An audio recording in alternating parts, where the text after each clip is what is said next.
বাবা বাবা, ও গরমকাল আসছে তো, এবার আমার চিন্তা আরো বাড়লো। কেন বলো তো?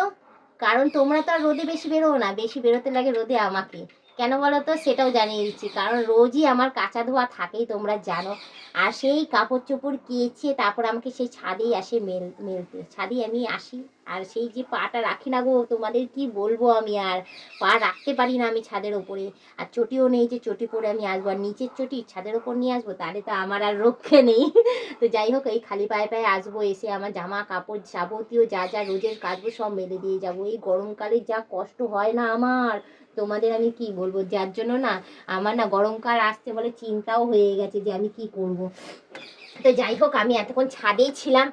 ছাদে থেকে জামা কাপড় তোলা, ছাদে কতগুলো পাতা ছড়িয়েছিল সেই পাতাগুলোকে ফেললাম হাতে টুকিয়ে টুকিয়ে। ফেলার পর তারপর না মাথাটা পুরো গরম হয়ে গেছে। এসে আমি এখানে এসে একটু বসলাম। বসে না আমি চিন্তা করছিলাম যে আমি কি করে, আমি এই গরমকালে আমি কি করে ছাদে আসবার কাপড় চোপড় মেলবো। আর তার মধ্যে কি বলো তো, ছাদটা যখন নোংরা হয় না, সে আমাকেই ঝাড়তে লাগে, জানো তো। কি আর বলবো, বিকেলবেলা ঝাড়লেও তো ঝাড়তে লাগবে। সে আমি ঝাড় দিই, আমি পরিষ্কার করি, তোমাদের দাদা তো কিচ্ছু করে না। কি আর বলবো, এক একটা বাড়িতে ছেলেরা বউদের অনেক হেল্প করে, তোমাদের দাদা আমার হেল্প আর করবে না। কি আর করবো বলো। তো যাই হোক, আমার কাজটা তো আমাকেই করতে হচ্ছে, আর সারাটা জীবন আমাকেই করতে হবে, সে রোদ হোক আর যাই হোক। আর এবছর যা গরম পড়বে দেখতেই পাচ্ছ। এবছর শীতও প্রচুর পড়েছে, এখনো শীত যাওয়ার নাম নেই। আর সেরকমভাবেই এবছর গরমও প্রচুর পড়েছে। হ্যাঁ, গরম প্রচুর পড়ার জন্য, প্রচুর পড়েছে না, সরি, পড়বে যা মনে হচ্ছে। এখনই যা রোদ দিচ্ছে বাবা, এরপরে গরমের মধ্যে যে কিভাবে আমি কাটাবো, বাবা রে বাবা। ঘর পোছা, বাসন মাজা, এদিকে রোদে দাঁড়িয়ে দাঁড়িয়ে জল ভরা, ওটাও রোদ, ওখানে ছামা বলতে কিছু নেই। এদিকে ছাদে আসা বারবার ধরে, একবার এটা মেলতে আসা একবার ওটা মেলতে আসা। আর মাম্মামের জামা কাপড় তো রোজ হয়ই বেরো, রোজ ওর জামা কাপড় না কাচলে যেন হয় না। আর আমার যা ছকছকানি ব্যামর আছে, তোমরা জানোই যে একটা জামা কাপড় পরলেই আমি ধুই নি। আর সেখানে গরম পড়লে তো ঘামবো, ঘেমে জামা কাপড় আরও বেশি ময়লা হবে, তখন তো দেখা যাবে আরও বেশি বেশি জামা কাপড় বেরোচ্ছে, ওইগুলোই ধুতে ধুতেই আমার সময় চলে যাবে, আর কাচতে কাচতেই সময় চলে যাবে। তো যাই হোক, আমার জীবন তো আমি এভাবেই কাটাবো। তো তোমাদের জীবন কেমন কাটে অতি অবশ্যই কিন্তু কমেন্টে জানিও। আমি জানি তোমরা আমার থেকে হয়তো বেশি কষ্ট করো, বাইরে বেরো, কাজকর্ম করো, ঘর সংসার সমস্ত কিছু, ঘর বাইরে সমস্ত কিছুই তোমরা সামলাও। আর আমার তো বাইরে বেরোতে লাগে না, আমাকে ঘরটাই বেশি সামলাতে লাগে।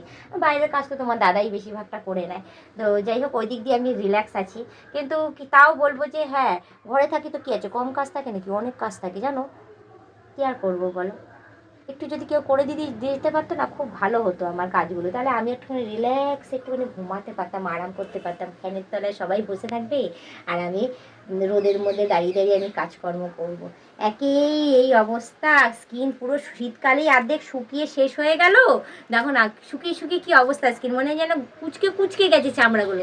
শীতকাল এসেছে, শীতকালে স্কিনের এই অবস্থা হয়েছে। গরমকালে, শীতকালে শুকিয়ে গেছে স্কিন, গরমকালে পুড়িয়ে দেবে, কি আছে, অসুবিধা কি আছে। গরমকালে যা রোদ ওঠে না, ওটাতে স্কিন পুরো একদম কালো হয়ে গিয়ে পুরো একেবারে ইয়ে হয়ে যায়, তখন ওটাকেও ঘষে মেজে পরিষ্কার করা যায় না। কি বলবো বলো, সব কালেই একই সমস্যা। আর বর্ষাকালে পা পা ভিজে ভিজে ওইদিকে হাজার যে কোনো কালই ভালো না আমার কাছে মনে হয়। তো যাই হোক, বেশি কথা না বাড়ি, শুধু বাজে বকছি আমি জানি, কারণ কাজের চাপ বাড়ছে না আস্তে আস্তে। আর রোদটা দেখেও আমার মাথাটা গেছে ইয়ে হয়ে, জানো তো, ওই জন্য চিন্তায় পড়ে গেছি যে গরমকাল আসছে, আমার চিন্তা তো আরও বেশি বেড়ে যাচ্ছে।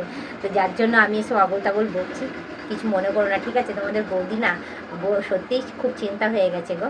তো যাই হোক, বেশি কথা না বাড়ি, শুধু একটুখানি বলবো, পারলে তোমরা আমাকে ফলো করে দিও, আর আমার সাবস্ক্রিপশনটা নিয়ে নিও, সেখানে ভালো ভালো ভিডিও দেওয়া আছে, নিলে ভালো কথা, নাহলে তোমরাই দেখতে থাকো, তোমরাই টিকে দেখো, এভাবে আমাকে হেল্প করে যাও। আর তোমাদের বন্ধু বান্ধবকে বলো নেওয়ার জন্য, নিলে তো ভালোই হয়, আমার একটু হেল্প হয়ে যায়। তো যাই হোক, আজকের ব্লগ ভিডিওটা আমি এখানেই শেষ করছি। আবার অন্যদিন অন্য কোনো সময় আমি ব্লগ ভিডিও নিয়ে হাজির হয়ে যাবো। আজকের মতো টাটা, বাই বাই।